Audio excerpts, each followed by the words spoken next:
станови и трговски центри. Зошто во Скопје не се гради ништо друго? Дали само пазарот може да стави крај на урбанистичката офанзива во главниот град? Кога политичарите ќе им дадат слобода на архитектите да проектираат, а на урбанистите да планираат? Прашања кои си ги поставуваат скопјани, но и сите други кои дневно се потешко се движат и престојуваат во Скопје. Во подкастот Зошто разговараме со архитектот Бујар Муча, еден од основачите на Мегарон.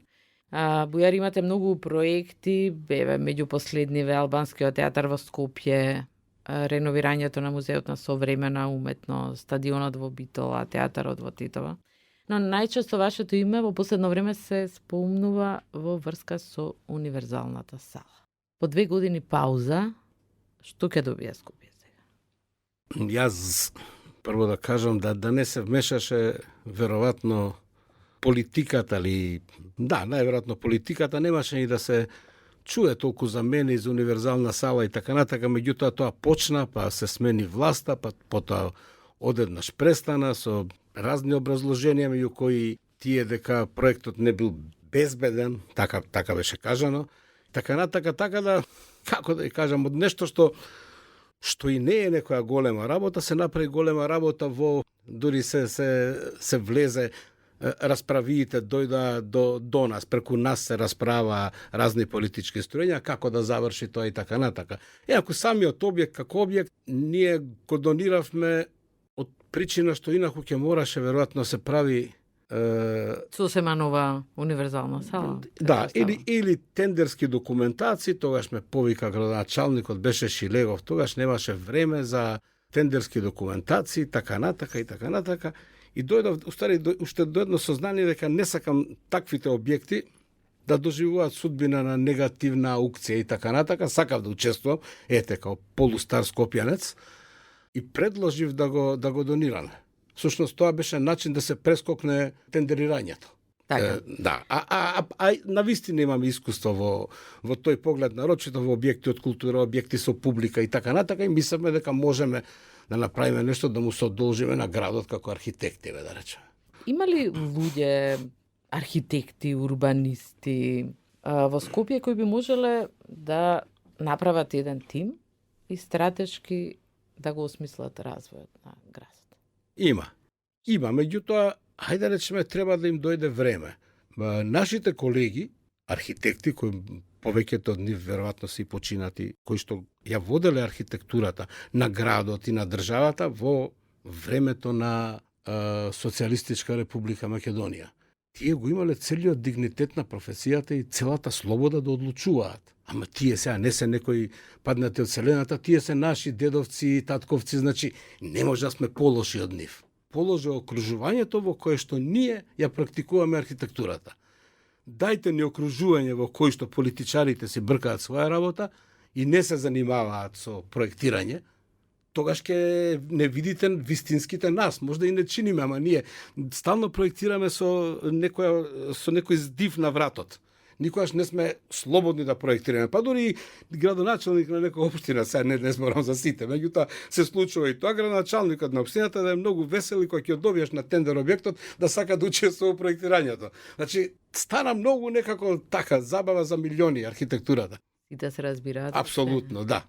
Се случило ли заради такво мешање да кажете не, ова не го правам? Повелете, направете си го сам. Многу пати. Меѓутоа, сега, кога сум веќе, да речем, ајде на пред крај на кариера, можам да си го дозволам тоа, порано не знам да ти кажам, оти не сум бил во ситуација да добијам на вистина нешто непристоен како предлог да проектирам, оти сум бил млад и до мене не стигале такви работи. Така да не знам дали во некој момент би... Што е непристоен предлог за архитект? Ето да ти дише некој на врата, ти види. Јас во претходниот живот бев архитект, изгледа дека сум бил. Ајде да го направиме вака. Или фризфреймови од шпански серии, вака го сакам купатилото, станот има 3 квадрати. Такво мачење колку што сакаш, но тоа е од немање некоја голема традиција, сиот овој народ што живее тука, нема некоја сега на нас за традиција на размислување за архитектура, се разбереме, сега можат историчари да ме убијат на улица, ама така е. Целиот народ во оваа држава нема сега некој не знам какво минато, па ги разговарале они неговите дедовци, прадедовци разговарале за архитектура. Веројатно не знаеле никој ни што значи тој збор. Зборовите кои ги слушаме последниве години се бетонизација, урбана џунгла, урбана мафија. Како вие ја гледате архитектурата денес во Скопје? Се согласувате ли со? Се согласувам, ама не знам дали се согласувам врз исти начела на било што ќе зборуваме, бетонизација и така натака и така натака.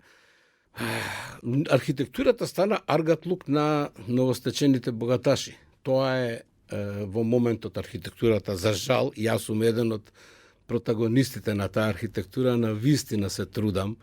Еве, као што реков, од кај дојде донацијата. Подобро без пари, отколку за малку пари, и ќе протрам политичка фраза од денешниве времења под диктат. Значи, станавме аргати на луѓе кои што инвестираат, не знаат точно што прават, затоа што нивната професија не е таа. Државата до пред известно време, а и сега, неретко употребува негативна аукција за проектирање. Значи, ние седиме и како гладни волци, си ги намалуваме цените на државни аукции и така натака. Затоа архитектурата дојдена во вакво дереджа, затоа што е предводена од инвеститори кои што ми е битна само заработката, најмалку ми е битен архитектонскиот стил и што ќе остават за себе. Значи, тоа е сплетот проблеми, целото општество ни е такво, па и архитектурата веројатно тука некаде плива.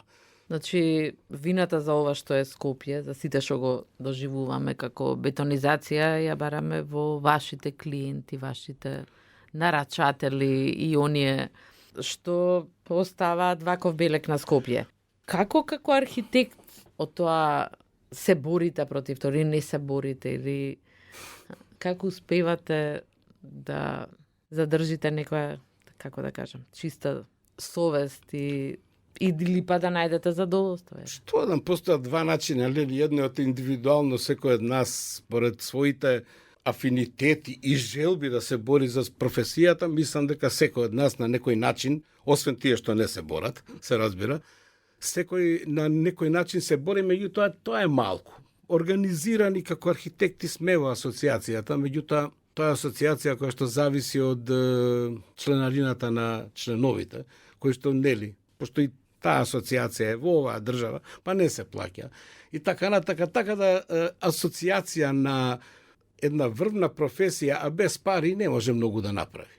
Имаме многу активен период еве со претходниот, односно се уште сегашниот, се уште е председател Мишко Ралев, претходно мислам дека беше Мартин Пановски и така натака. Мислам се труди асоциација, ама без пари нема влијание. Например, нарочито такви професионални организации не можат да мрднат многу ако не можат да платат секретарка.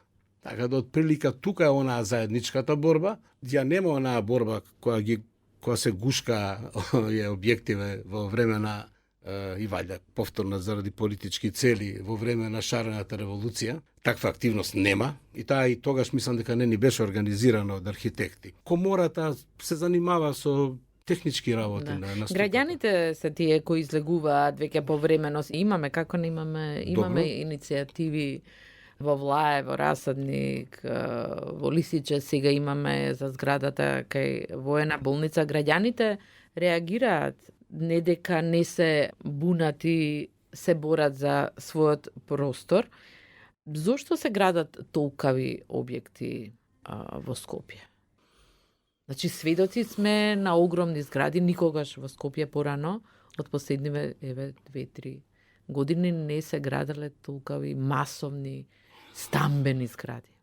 Па веројатно заради состојбата во која се наоѓа државата, буквално на што го кажам, мора да има потреба. Никој не би градил толку високи згради ако не може да ги продаде. Сега да видиме зошто има потреба толку високи згради со толку многу станови, веројатно затоа што се што може да се пресели во Скопје е од Македонија и се сели. Инаку не знам Скопјани зашто би купиле 7, 8, 9, 10 стан. Меѓутоа, штом има потреба за градење, штом се потегнува цел еден урбанистичко, политички, мафијашки, како ви сакаш механизам да стигне до такви урбанистички планови со такви згради, тоа значи дека тоа оди. Ама за тоа е најмалку крива архитектурата, а веројатно не се криви ни инвеститорите. Иако јас до преска плюкав по нив, меѓутоа не се криви. Они инвестираат, има потреба.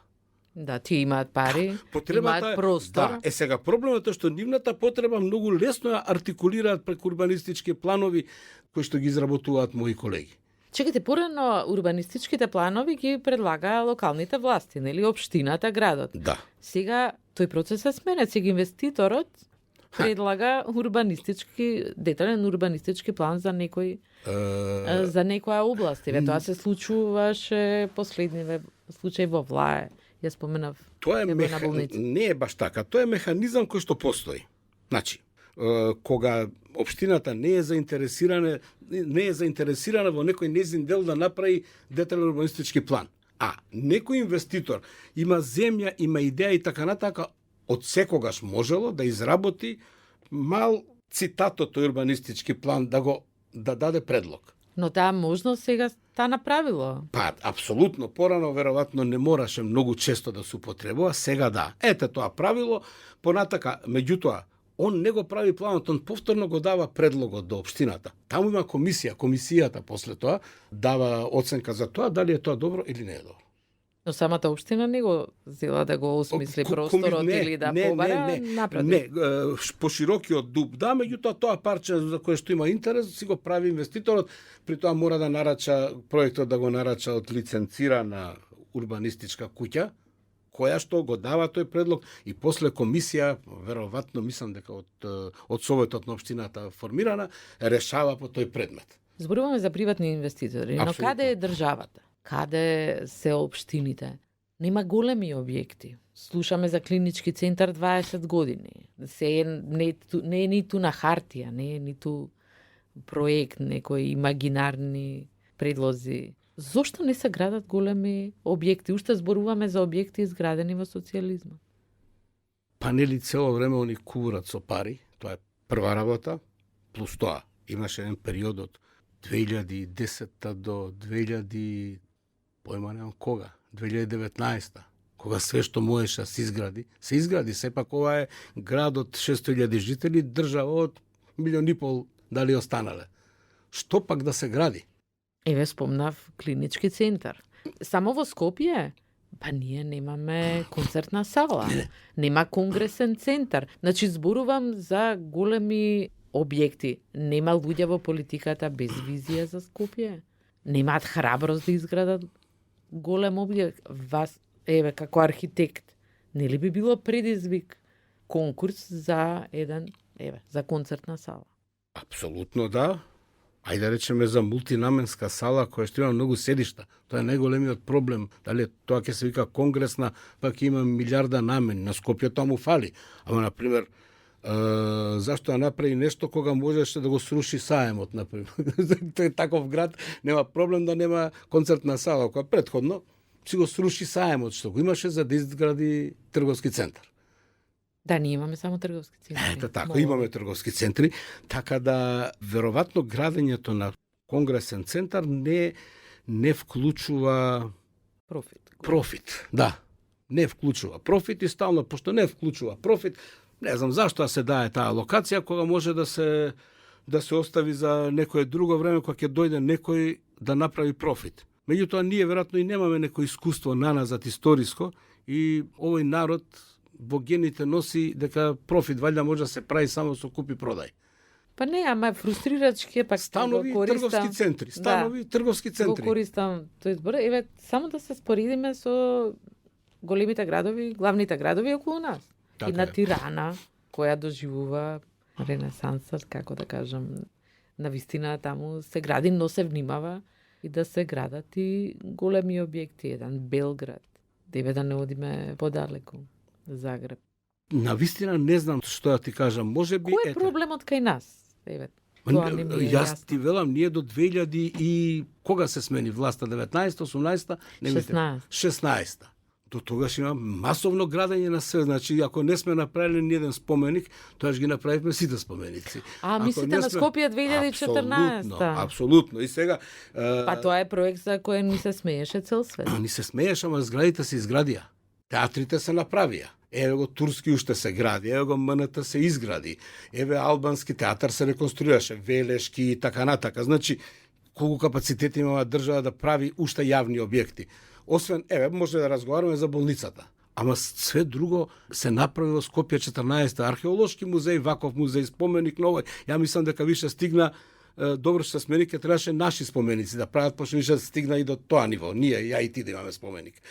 Значи све се направи. Сега у толку мала држава со не историја која што не знам се протега или смее да се протега многу далеку назад заради милиарда причини, може да си направи толку споменици. За све е направено.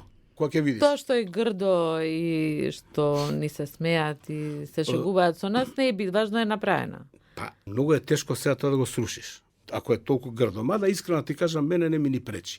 Тоа што мене и тебе и на луѓето што ги познаваме, ние им е грдо, не значи на останатите 85% Скопјани или, ајде да речеме, сите жители на Македонија не им се допаѓа. Може да им се допаѓа. Каков и да е тој стил, тој не е ни стил, немам појма, некоја класика тука формирана и тука интерпретирана во Македонија. Меѓутоа, поголем проблем е што тие објекти кои пропастија движењето во градот, тоа е моето мислење. Иако све се менува, трнива, стиропор, стаи, стакла и ки скочи ултрамодерен објект за не многу пари. Само треба да се сменат фасадите.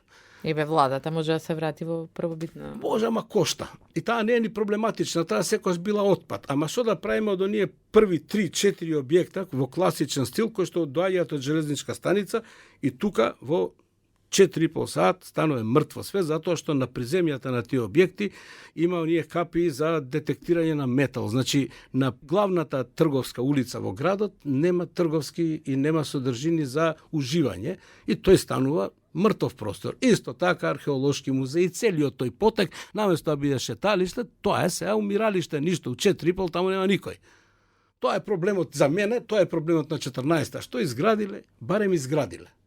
Значи Скопје 2014 го умре центарот на Скопје. Да, уопште фасадите не ги ни гледам. Јас гледам каде се движам по на моја точна точка, нема ништо. На приземје е мртво. Ние се наоѓаме во центар, така да сме свидоци на тоа. Но тоа може да се промени или да се направи. Што би можело да се направи? Еве утре Бујан Муча да стане градоначалник на Скопје, што прво би направил? Со градот? Да. Еве со центарот па не би се занимавал со архитектурата, со фасадите ги правам, пошто веќе направено тоа сега за сега. Веројатно со хигиената би се занимавал и со подсредување на работите, канализациите да бидат израмнети, асфалтите да бидат средени и така натака. Мислам дека тоа е тен ни фали. Објекти имаме, грди, имаме, ама немаме асални тротоари, немаме асални кревни површини, немаме асално движење низ градот, сепак немаме доволно паркирање, не знам зашто. Не знам дали секој по дома има кола, инаку не можам да го разберам тоа, или миграцијата од внатрешноста кон Скопје е толку голема, ама ете и на толку сите катни гаражи што ги направи Скопје 14 пак нема место за паркирање. Значи би се занимавал со тоа што не е актуелно за да ме сменат одма. Со нешто што не се гледа, подземна инфраструктура, патишта, што не може да се кине лента. Дали во некој момент ќе запре ова урбанистичка еуфорија, како да наречам, или тоа е бидејќи центаров горе-доле се пополни? Па во момент кога ќе се случи нешто на економски план што ќе го направи градењето неатрактивно. Градењето моментално во проценти не е толку, самото градење не е толку поскапо колку што поскап е квадратот. Нешто како се зголеми цената на материјалите, се зголеми цената на работната рака, затоа што луѓето си отидат од Македонија. Сега ќе дојдат, тргнале на пат веќе пакистанци, непалци и луѓе од Бангладеш и веројатно ќе стабилизираат цената на работната рака на пазарот. Значи, во момент кога ќе биде неинтересно да се вложува во градење, веројатно ќе престане од јас. Навистина мислам дека некоја голема потреба од стамбена изградба во Скопје или во изградба на трговски центри нема. А вие слушајте не, следете го подкастот Зошто на Слободна Европа и на Spotify, YouTube и Apple. Кликнете на Зошто и давајте ни идеи и теми кои сакате да ги слушате, а ние ќе прашуваме на нашите социјални мрежи.